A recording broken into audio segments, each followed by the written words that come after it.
Our next speaker is someone who I have disagreed with strenuously.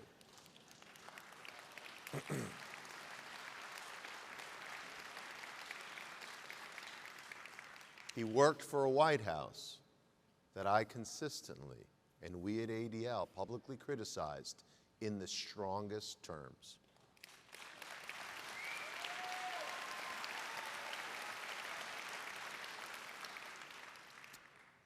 And we've had more than a few tough phone calls. But I invited him to speak here today. And over the past few days, more than a few of you have asked me why.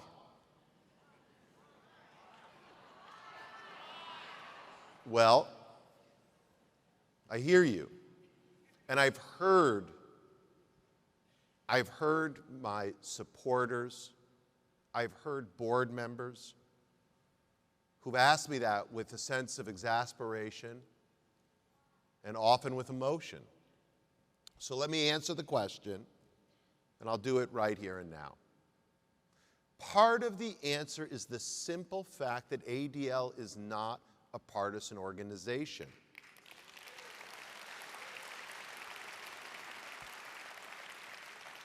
We are not solely from one part of our community. Some of you sitting here today, some of you watching on the live stream, some of you are Republicans, some of you are Democrats, and some of you can't stand either party. Right? Some of you never miss a Shabbat morning at Shul, and some of us think Saturday mornings are for golf or tennis. Some of you watch Fox, some of you watch MSNBC. And our lineup of speakers this year, as we've done in previous years, reflects that ideological diversity. It's not an accident. It is our intention. But there's something else. Because another part of the answer is that we are living in an October 8th world. And I firmly believe that we, as a Jewish community, cannot afford to be divided.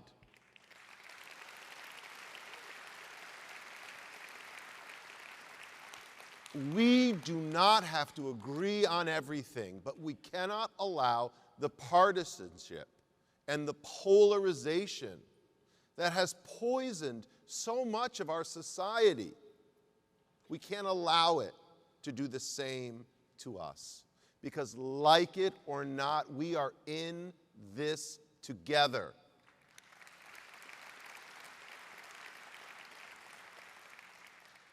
When they came to Kfar Aza, they didn't say, "What do you think of Bibi Netanyahu?"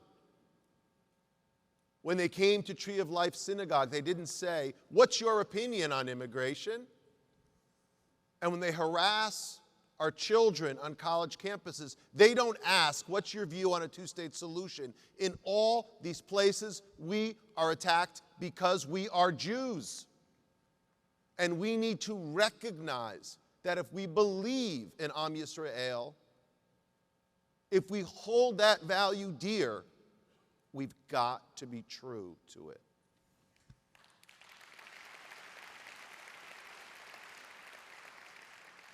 And it is indisputable that our next speaker and honoree is someone who, in his public service, singularly helped to further the cause of peace in the Middle East, something that has had an immeasurable impact on the Jewish community in Israel and around the world. I really don't care how you vote, but the Abraham Accords are a groundbreaking achievement.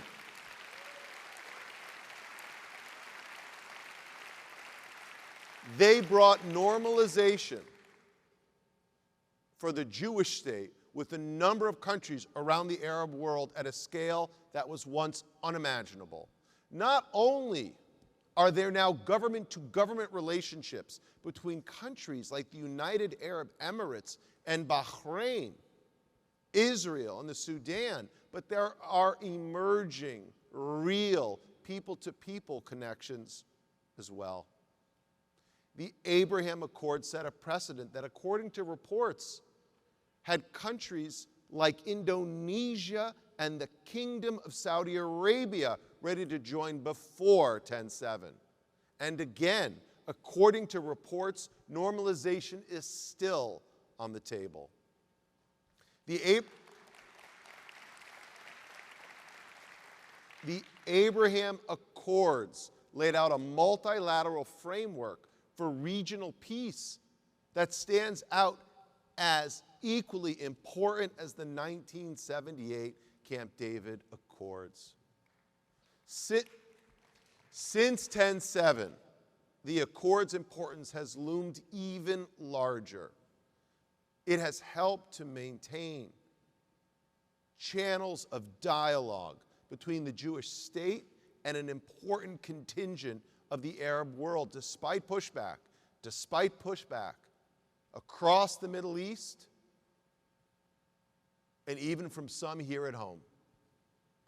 I believe the Abraham Accords is one of the most consequential foreign policy accomplishments of the U.S. government over the last 50 years. That's why I'm happy to welcome to the stage an individual who, by all accounts, was the driving force inside the government to make this groundbreaking diplomatic initiative happen. And so the recipient of our inaugural Abraham Accords Champions Award, ladies and gentlemen, Jared Kushner.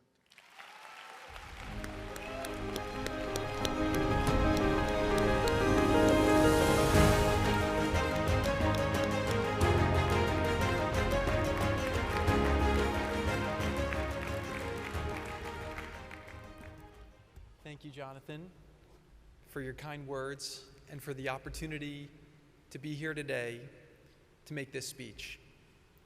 The contents of this speech is something that I've been writing in my head since October 7th without knowing if or when I would share it publicly.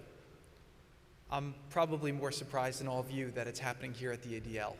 So, anti-Semitism is wrong, unfounded, and dangerous. Sadly, it is more alive today than many of us wanted to believe. October 7 shocked the world, but has also brought an awakening to the Jewish people. A new approach is needed. The first step in solving a hard problem is always to define what success looks like. It doesn't mean that's where you'll end up, but having a stated goal is critical. One of my favorite quotes is from the Cheshire Cat in Alice in Wonderland, who says to Alice, "If you don't know where you're going, it doesn't matter which path you take." Our goal must be to identify, address, and fully eradicate anti-Semitism once and for all.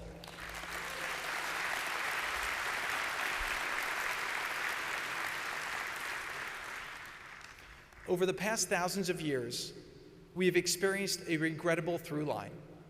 From slavery in Egypt, to expulsion from Spain, to the 17th century Cossacks who massacred 100,000 Jews in Ukraine, to the 1905 publication of the Protocols of the Elders of Zion in St. Petersburg, to the 6 million Jews who were exterminated during the Holocaust, to October 7th. This cycle is the world's shame. History has shown that eradicating anti-Semitism is a hard goal to achieve, but with focus and with unity, it is possible. The Jewish people are the most successful minority in the history of the world.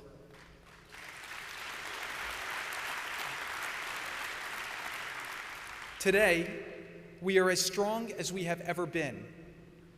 We can no longer afford to ignore this problem.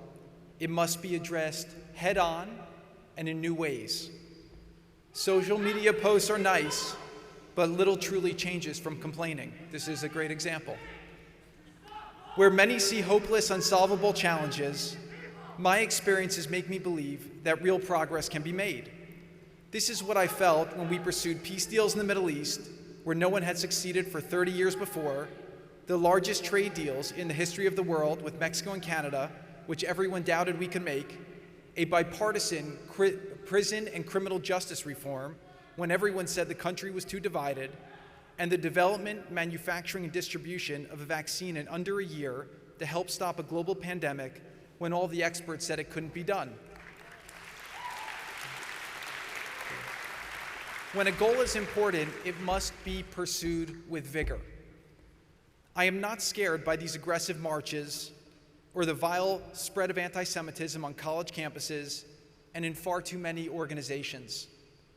I believe that a small fraction of this comes from evil intent, a larger fraction from opportunists, and the largest fraction by far comes from ignorance.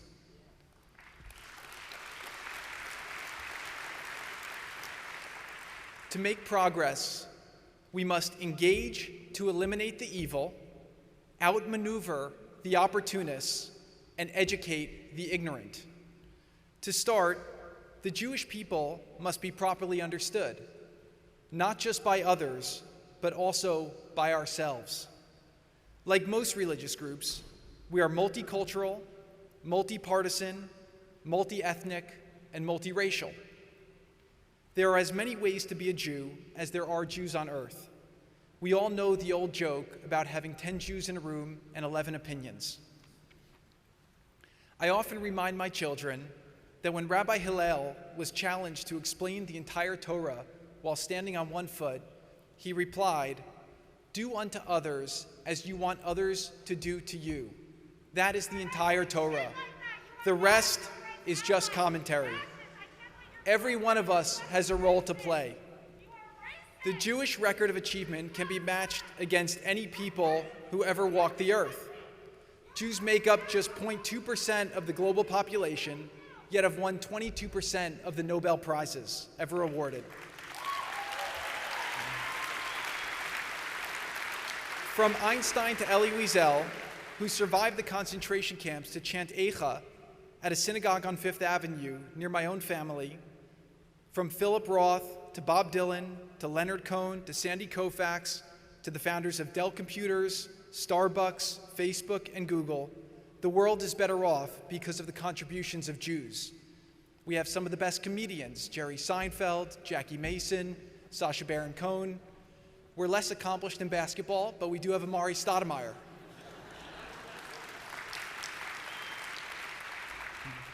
The countless millions whose lives have been saved or improved by the polio vaccine, including Palestinians and Muslims, have Jonas Salk to thank. This is not a malicious cabal, as some ignorant conspiracy theorists have alleged. This is a noble, honorable, and admirable history. Even Drake had a bar mitzvah. Jews should do more to study their history from a young age and never stop. It is a history of struggle and ingenuity. To survive and overcome so many improbable circumstances is truly remarkable. My being here today is a miracle based on my grandparents surviving the Nazis who tried to kill them. I have always been proud to be a Jew.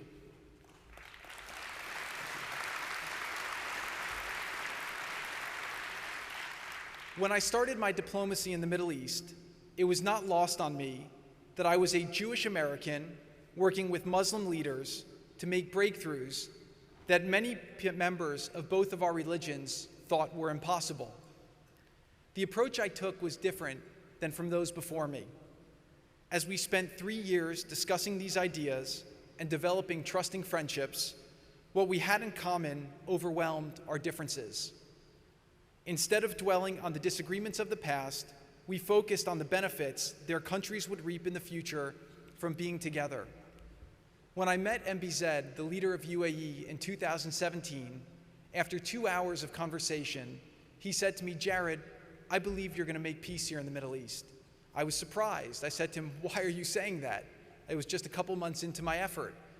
And he said, "Usually America sends here one of 3 different types of people. The first are those who come and they fall asleep in our meetings. Those aren't going to get anywhere. The second are those who come and they read messages and transmit with no opportunity to have a real feedback and dialogue." He He said, the third type they send are those who come and try to convince me to do things that are not in my country's interests. He said, you're the first person to come and really try to listen and understand our perspective. And so I believe things will be possible with you. The Abraham Accords was the result of dialogue, understanding, and trust. Another line of effort we must pursue is to illuminate to others that when you work with the Jews, you can be better off. Following the breakthroughs of the Abraham Accords, the economic and social benefits were far greater than we had imagined. In August 2020, I took the first ever commercial flight from Tel Aviv to Abu Dhabi, where we were given permission to fly over Saudi Arabia for the first time.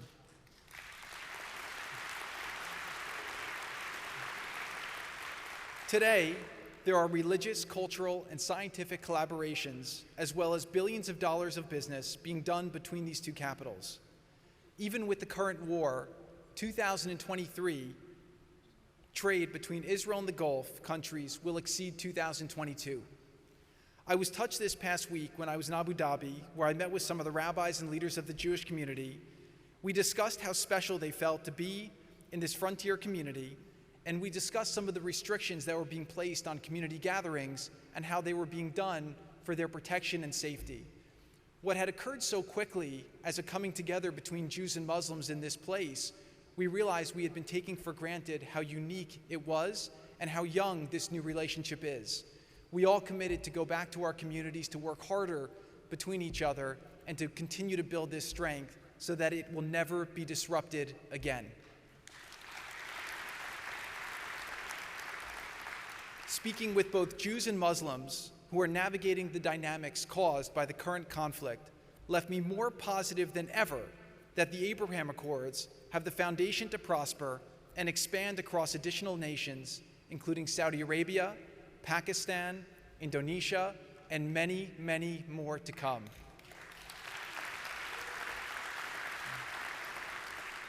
Another important line of effort we must pursue is to strengthen and celebrate the many mutually beneficial relationships with groups from other backgrounds, with the Muslim community, with the Black community, with the Asian community, who have a lot of respect for the Jewish people, and very importantly, with the Christian community. I was very disturbed recently when I saw a Pew poll that showed that evangelical perception of Jews was a plus 40, and Jewish perception of evangelicals was a negative 40.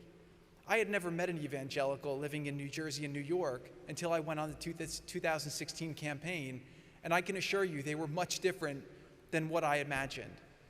When you have a people that likes you so much, we should be making more effort to get to know them, to get to understand them, and to build those relationships further.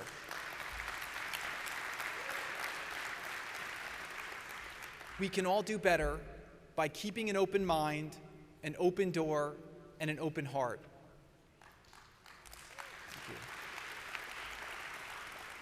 One of the beautiful effects of post-October 7th has been seeing the members of the Citizens Israel Army of Israel, who were on opposing political sides only weeks earlier, work trustingly together in tanks and in brigades to protect their families and their homeland.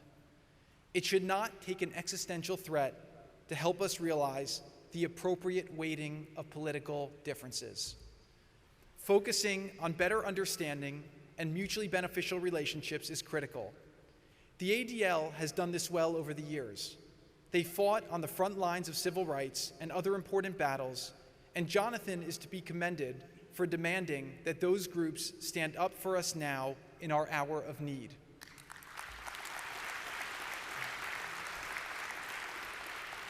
The primary battlefield where the most intense anti-Semitism festers is in the opposition to the existence of the State of Israel. Israel's a vibrant democracy in the Middle East, a military superpower, an economic and technological force, and one of the most forward-leaning environmental stewards on earth. Israel's the only country that has more trees today than it had 50 years ago.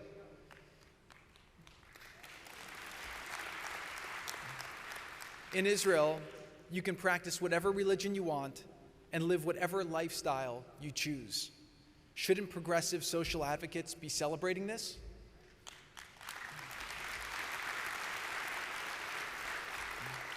When women were brutally raped on October 7th, most liberal women's groups in America stayed silent. Organizations that fight for LGBT rights condemned a country that allows freedom and marched for a terrorist organization that punishes gay people with death. Where were these voices of protest when Syria killed 500,000 of their citizens? Or just weeks ago, when Pakistani authorities displaced 375,000 Afghan refugees? The condemnations you're hearing on college campuses is not about Palestinians. It is about Jews.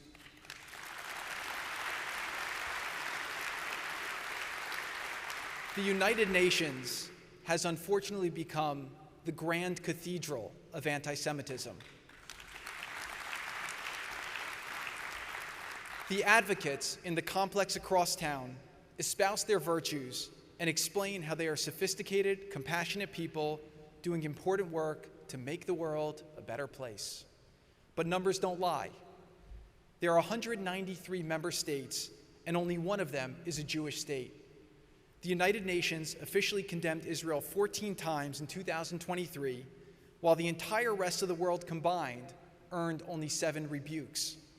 Sophisticated countries like France and Sweden supported the 14 resolutions adopted against Israel during last year's General Assembly session. But these beacons of fair play failed to introduce a single UNGA resolution against Russia, Cuba, Venezuela, North Korea, Sudan, Iran, Yemen, or 170 other countries. I can go on and on. It's been this way since the birth of the Jewish state. Since the creation of the UN Human Rights Council in 2006, there have been nearly as many resolutions condemning Israel as for the entire rest of the world combined. The 45 resolutions against Israel made up almost half of all the country-specific resolutions passed in the UNHRC. This morning, as I was preparing this, I went on Perplexity, and I saw that since 1948, there's been 226 UN security resolutions concerning Israel. North Korea, there's been 21. Iran, the #1 state sponsor of terrorism in the world, 7. Something doesn't make any sense here.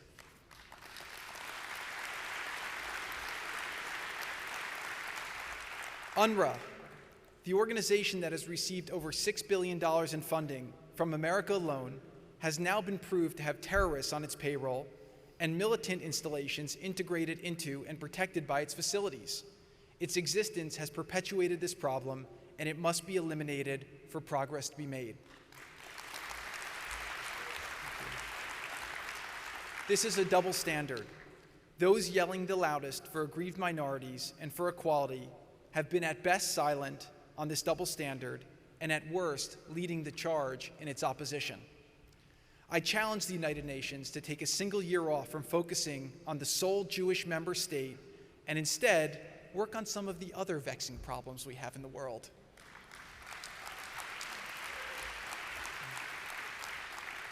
As Jews, another effort we must make is to focus our considerable resources and our enduring strength on our real friends and identify our real enemies. Let's work to make our voices heard at these institutions. If we believe their missions before October 7th were good, let's engage and work with them to reform on the issue of anti-Semitism. Let's be clear about our expectations and help them correct course. This is a very, very important point to me. Sometimes condemnation is needed, but in most cases, constructive engagement will create better outcomes, a clearer mutual understanding, and more importantly, our goal, the elimination of anti-Semitic thoughts, sentiments, and statements. Success, as I define it, is not to fight. Success is having nothing to fight about. Harvard, University of Pennsylvania, Columbia, and other leading universities do not have to be our enemies. They have clearly gone astray, but we should engage to help them find their way back to the right course. The tough conversations that are being had today are long overdue. Jonathan, thank you for having me here today and for recognizing the success of the Abraham Accords, the first peace agreement between Israel and Muslim countries in over 30 years, which occurred under the Trump administration. When you called me a few weeks ago asking me to accept an award and address your convention, I expressed my reluctance. I conveyed my honest feedback that I had grown skeptical of the ADL, seeing it more as a political organization whose condemnations have alienated and then hardened in their resentment many potential allies. However, I believe your genuine expressed desire for a partnership to fight anti-Semitism that transcends political ideology is badly needed at this time.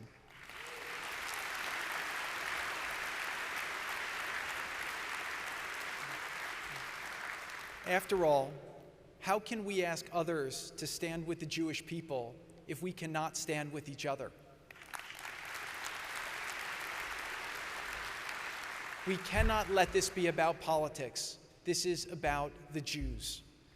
If Jews cannot look past their partisan beliefs to acknowledge positive efforts on behalf of the Jewish people, then we will be doomed to history repeating itself as it has time and time again.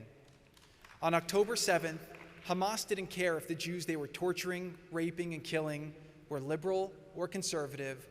They killed them simply because they were Jews. Let's not waste our energy in the wrong places. The people who have supported, defended, and uplifted the Jews are not our enemies because of a careless tweet or a silly meme. We should be welcoming the allyship of those who wish to stand with us, regardless of their politics. You can think whatever you like. Thank you. You can think whatever you like about Donald Trump, but he's not an anti-Semite. For me, thank you.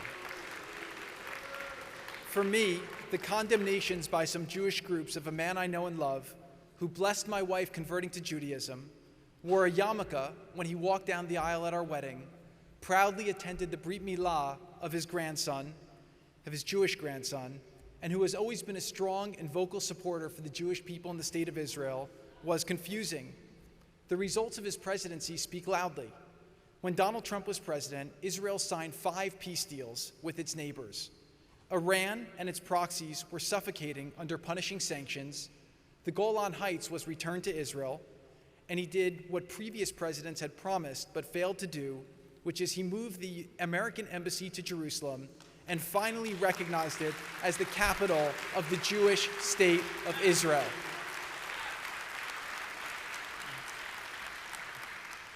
He also did something which was not as recognized at the time, but is getting a lot more appreciation paid to it now, which is he foresaw the brewing anti-Semitism on college campuses and signed an essential executive order on combating anti-Semitism that was supported by the ADL to force universities to provide equal protection to Jewish students who were being discriminated against. There are now several actions being taken thanks to the rules that were put in place under that executive order. These efforts should be recognized by all Jews and built upon. I'm personally grateful to the many non-Jews who have stood up and publicly been counted as allies to the Jewish people. My heart goes out to the Palestinian people. They could use better friends as well. Supporters who wish to see them thrive are wasting their efforts by scapegoating Israel. They must demand accountability from Palestinian leaders and expect civil behavior from their citizenry.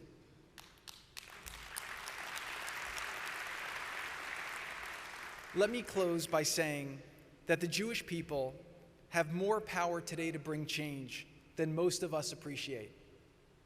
Only by learning from the past and working together, the goal to identify, address, and eradicate anti-Semitism can be achieved.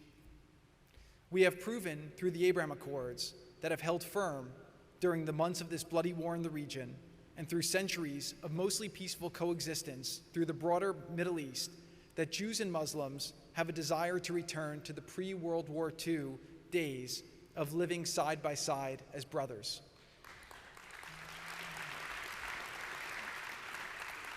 After all, most human beings desire peace and harmony. Let us honor the legacy of the 1,200 Jews who died on October 7th by using this tragedy to activate Jews from around the world to address the dangers that we have sadly ignored. By shifting course, future tragedies can be avoided, and their lives and the lives of the non-Jews who have died in this conflict will not have been lost in vain. Thank you.